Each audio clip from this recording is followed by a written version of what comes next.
Hello, everyone. I'm in the process of uh, finalizing writing up the master's thesis course guidelines, and at this stage, I want the input from examiners and advisors, supervisors, as well as the team at Media and Communication unit at K3 in Malmö University.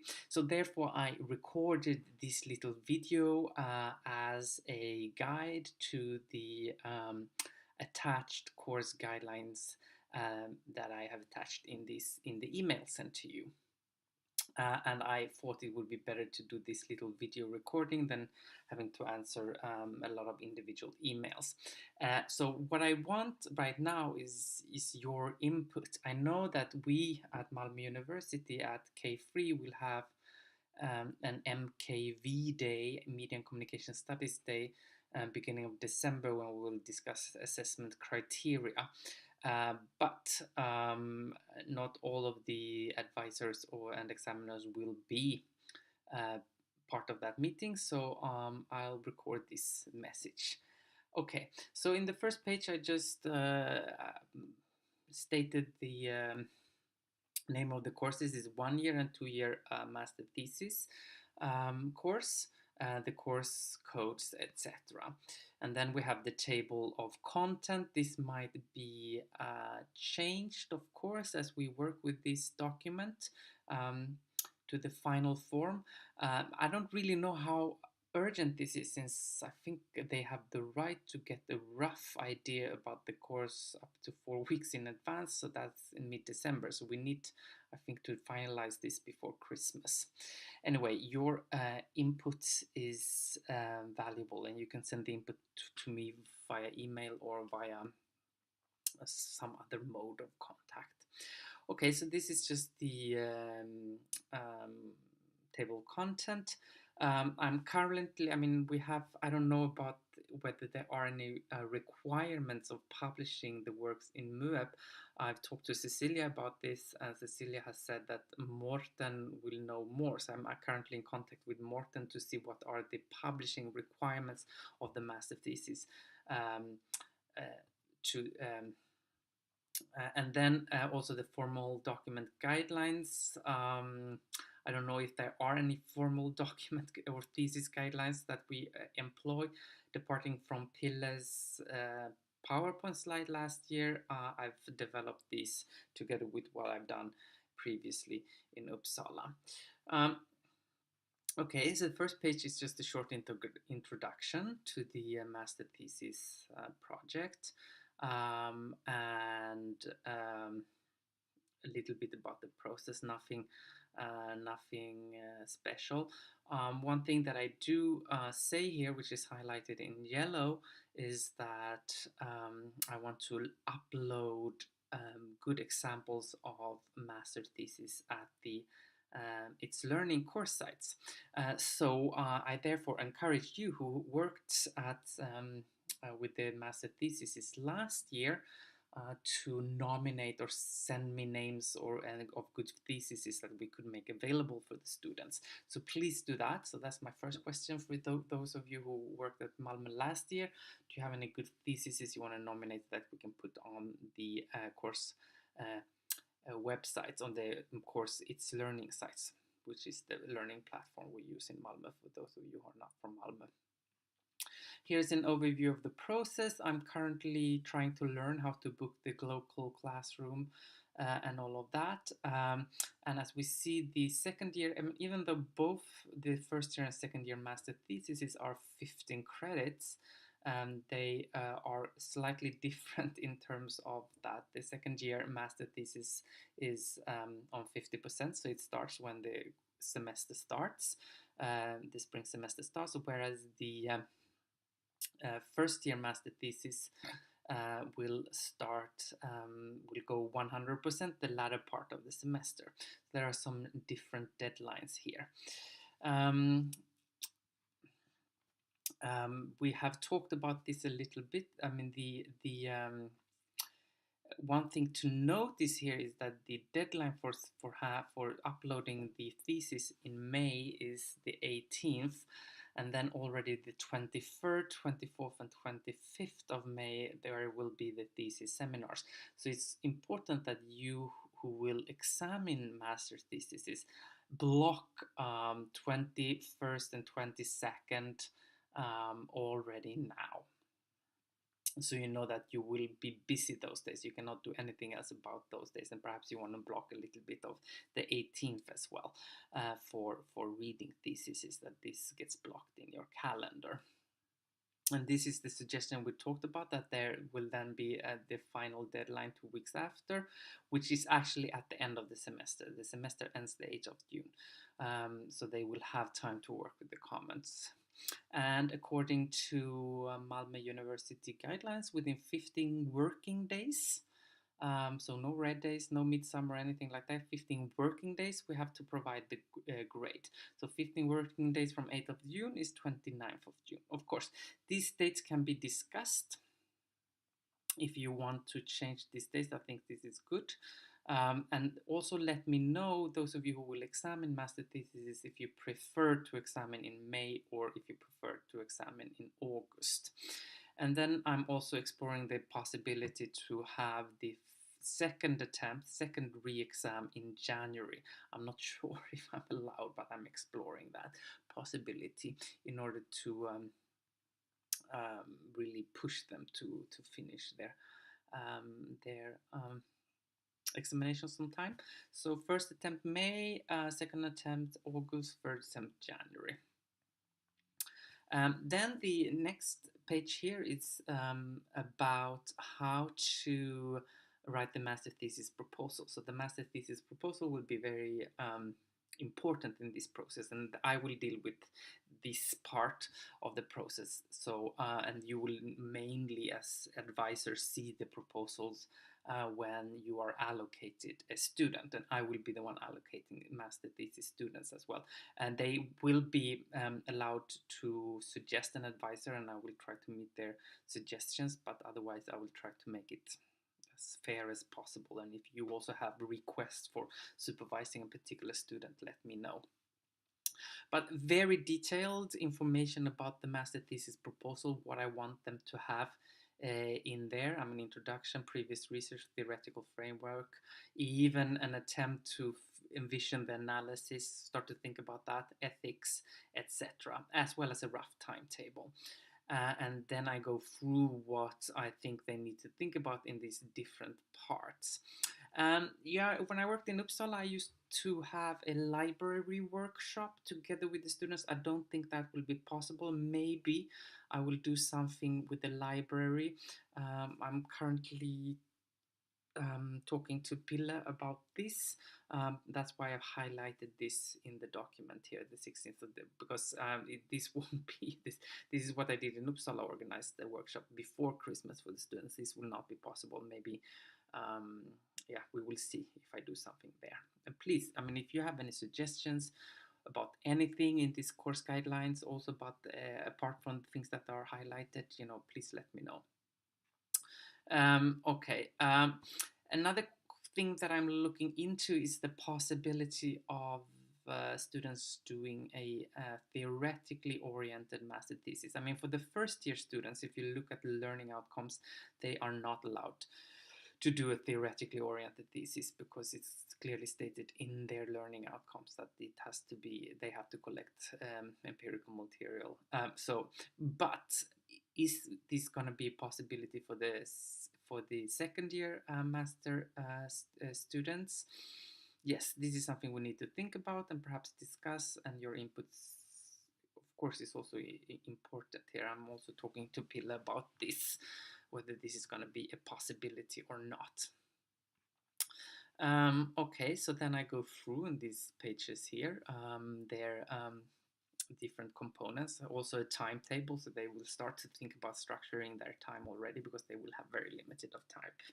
And when they then submit the final proposal, they will be first a first proposal that they're going to discuss with me in a seminar, and then there will be a final proposal that after the feedback on the first proposal, and after they have been submitting this, I will allocate thesis supervisor.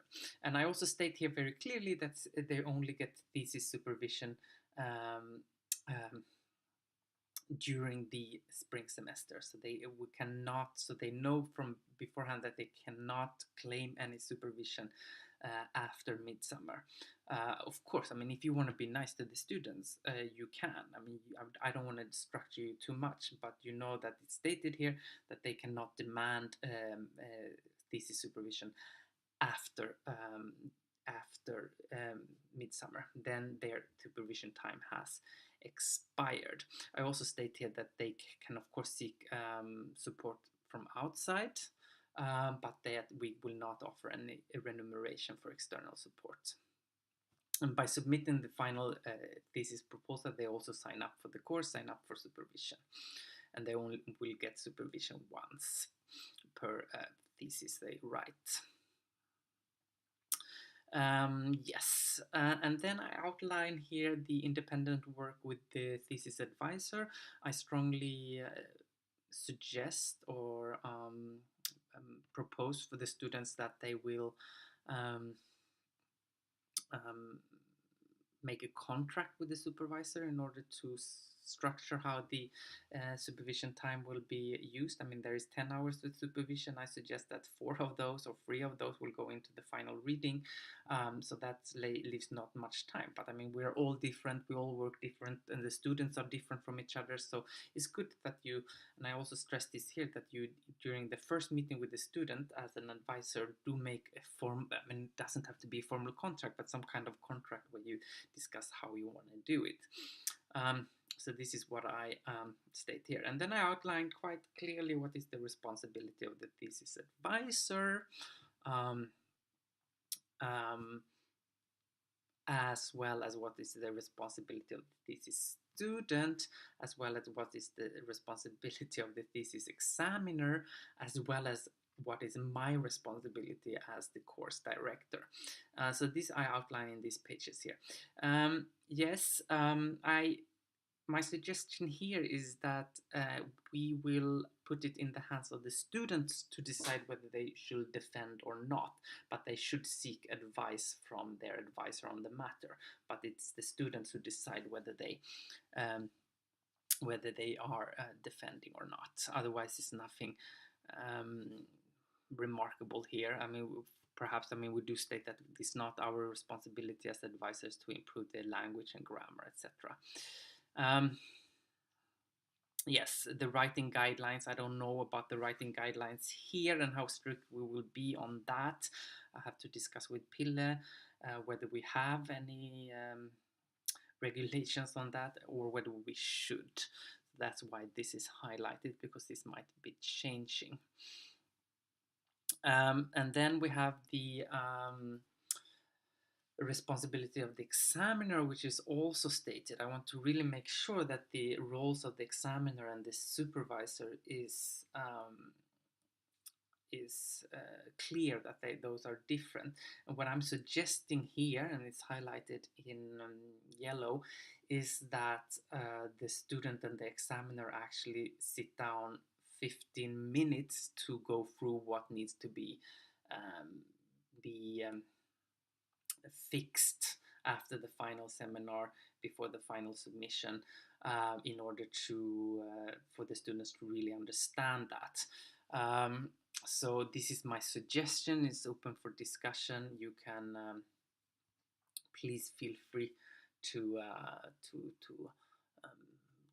criticize, come with better suggestions, etc. That's why I highlighted it here, because this is something that I want your input on.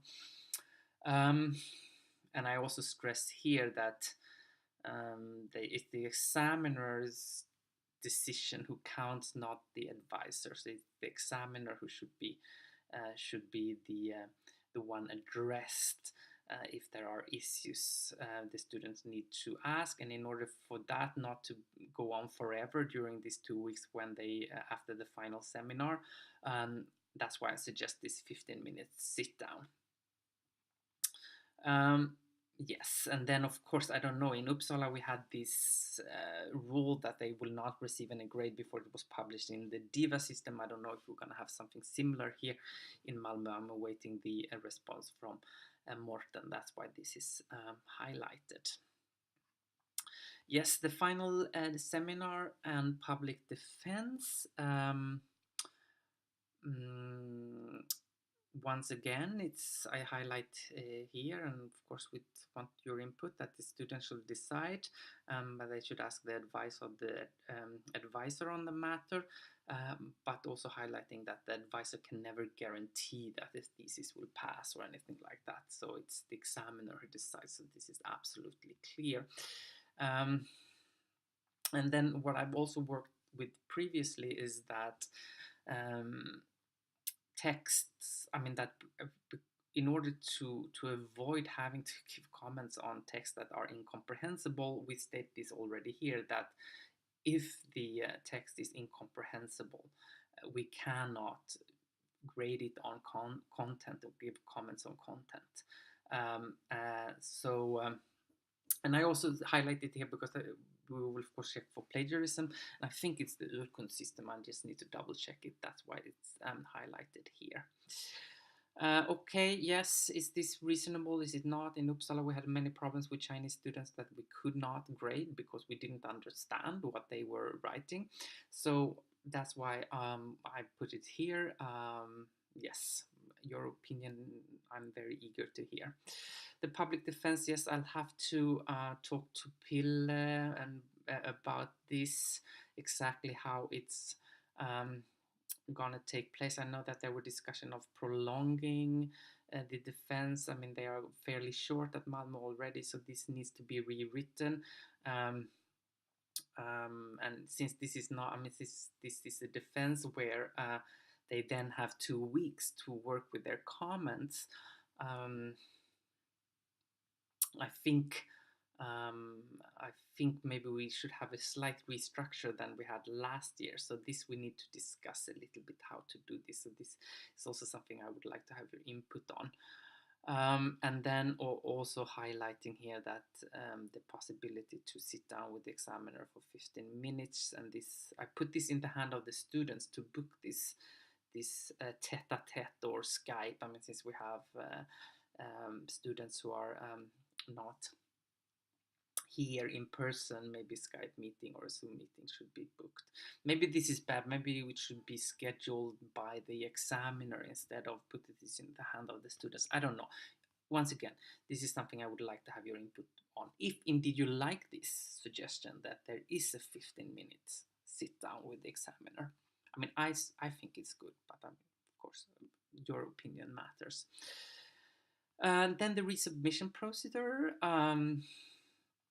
Also highlighting here that they have to include a government, and it has to be included into the document, the master thesis document. So we don't have several documents floating around, so it's in the one document.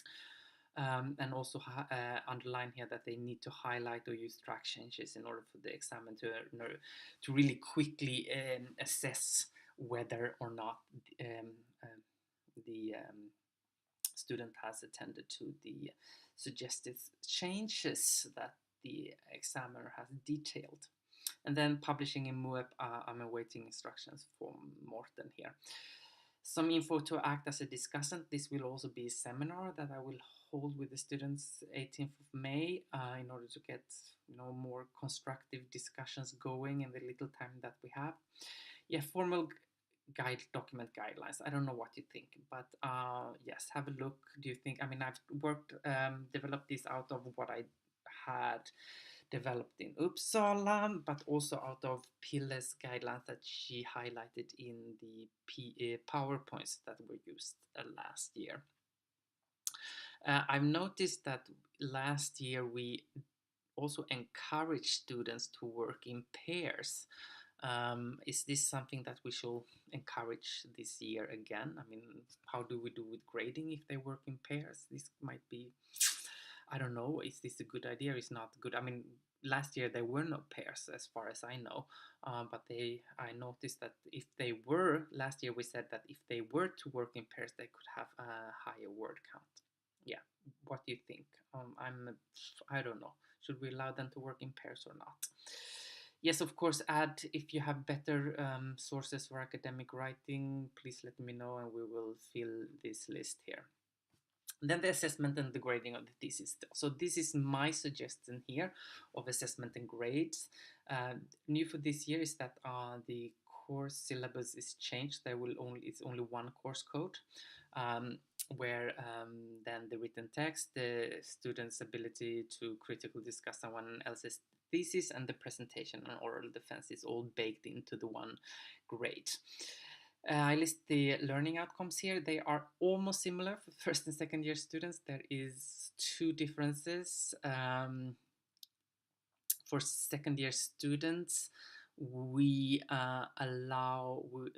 we also ask them to identify research gaps to be filled. And then the use of relevant theoretical frameworks is stated in different learning outcomes, either in learning outcome 3 for second year students or in learning outcome 4 for first year students. Otherwise, they're pretty much similar. What I suggest as a grading here, and I've gone through the grading matrix from last year together with the assessment criteria that I developed having worked with master theses for about 10 years in Karlstad and Uppsala. So I tried to mix them together, and what I suggest here, also being inspired by the Network Society course by Pille and Tina, is that we actually do a point system, which I think is a transparent system. So there will be assessment criteria, 3 groups of assessment criteria. The first group, presentation and format, will not be point given. You just have to pass them in order to pass. And then for the second 2 groups, content, as well as critical judgment and discussion, you can collect up to 3 points on the grade assessment criteria. 1 point for a low pass and 3 point for a high pass. So that then will give and since second year student has 1 more grading criteria than first year students, that will give them the possibility of 60 or 63 points, since there is 20 or 21 grading criteria. And then I suggest the grading to be then given as suggested here, EAD, and with this points, point range in order to get what grade, where of course the C grade is slightly bigger in terms of points than the other ones. So the first set of assessment criteria that I suggest, I think that should not be point giving, that you just pass or fail, is what I call presentation and format. And the first one is the verbal presentation at the defense, or the students' performance at the defense. And the reason I don't want it to be graded points given is that, this will very much depend on the discussing student, on the opponents. If you have a very good opponent, you can get a really excellent discussion. If you don't, then you will not get such a good discussion and presentation of your work. So that's not in the hand of the students. This is why I just think it should be a pass or fail. Also the presentation, whether you present or not, and then the ability to defend or not should just be pass or fail. Written language, is it clear? Can we understand it? Is it understandable? Is the structure coherent and consistent? It's not a mess with parts all over the place. Referencing, I also think should just be pass or fail. Do they refer? And sources, adequate number of primary and secondary sources, and number of sources, as well as appendices. So this is just a pass or fail. And then comes the grading criteria, and you see here I highlighted LO is learning outcomes, so which learning outcomes this assessment criteria relates to. And then comes the content criteria. first deals with research questions, and then you can collect up to 3 points. Are the research questions understandable? 1 point, which is the low pass. Are they well formulated, suited? And it's a normal pass, it's 2 points. And if they're excellent, then there are 3 points. Of course, it's always problematic what you put into these different. But I hope we can discuss this more during our teacher, the MKV day at Malmö, those of us who belong to the department. And then we have relevance. Relevance, the topic is understandable, relevant, or well argued for. Research field, attended to sufficiently, substantially, or excellently. I don't even know if this word, I'm very open for discussion how to phrase this. And then contribution to the field, which is only a grading criteria for second-year students. That's why I highlighted here. Theoretical framework, theory is understandable, relevant, or excellent. It's aligned to the research questions sufficiently, nicely, or excellently, or elegantly. I think, yeah, elegant, excellent. What adjectives to use here is, I'm very eager to hear your opinions of this. Method, the thesis embedded in methodology. Methodology and method are, I divide them. So is it embedded in a methodological discussion or literature, sufficiently, clearly, or excellently? The research design is appropriate, good, or elegant. Methods, the selected methods are understandable, relevant, excellent. The methods employed are articulated sufficiently, clearly, or excellently. And then scope of data or theoretical data, if we allow a theoretically based thesis. Data gathered, volume and quality. No, not only count the volumes here. If you do a qualitative oriented thesis, is okay, sufficient, or excellent. Ethics, analysis, we have three great assessment criteria for analysis. The theoretical framework is used sufficiently, clearly, or elegantly. The interpretation of the empirical data is appropriate, good, or excellent. The structuration and categorization of the data is appropriate, good, or excellent. And then, of course, if we're going to allow theoretically oriented theses, we might rephrase that assessment criteria slightly. And then the conclusion. Is it appropriate, or is it understandable, relevant, or elegant, the conclusions? And then critical judgment and discussion criteria. Further knowledge, which relates to learning outcome 6. Identification of the needed further knowledge is sufficient, good, or excellent. Self-reflexivity. Research gaps and shortcomings are sufficiently, nicely, or elegantly identified. Once again, your input on the adjectives here is very welcomed. And independence, which I think is good. We don't want students to just copy something that is good, that they also show an independent voice. Very difficult to tag these to a particular learning outcome, so I tag them to pretty much everyone. Level of research independence is sufficient, good, or excellent. Critical thinking, sufficient, good, excellent. And then also the critical discussion of another one's thesis. I think we can actually grade them if it's a low pass or a high pass, so I put it here as well. So this will then allow them to collect points. And then finally we have this report, which I think we should use as a template, so that we then send to the students. And I've also highlighted here that this should be sent to the students within 24 hours of the examination. And the reason to allow for a little bit of time here is that maybe the examiner wants to add something from the discussion with the students, between the two students. So maybe this is why we allow them a lag of 24 hours to send out this a report, or the report as I call it. So that this is a pass or fail, and most likely they will fail. And then the first here is the presentation and format. You just pass or fail, pass or fail. If any fails, then you have to explain in detail. And then the same here with content. If they don't score 3 points, maybe you need to, or you can talk to the students. What do you aim for? Do you aim for a pass or a high pass? One of the good grades, and then you need to detail what is needed in order to get the full amount of points here. And then critical judgment, date and signature. So, okay, this is my this is the short introduction to the course guidelines. I know that you have a lot of things to do, so have I.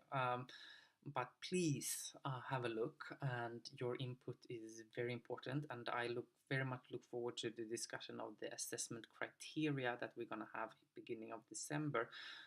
We have to have it beginning of December because I think this needs to be sent out to the course guidelines and the dates for the course, at least for the second year students, mid-December the latest. So I look forward to that discussion, and everything is on the table here. So please let me know. Okay. And we can talk in the corridors as well. We don't have to communicate through through video. I just thought this was the most appropriate now. Okay, and take care.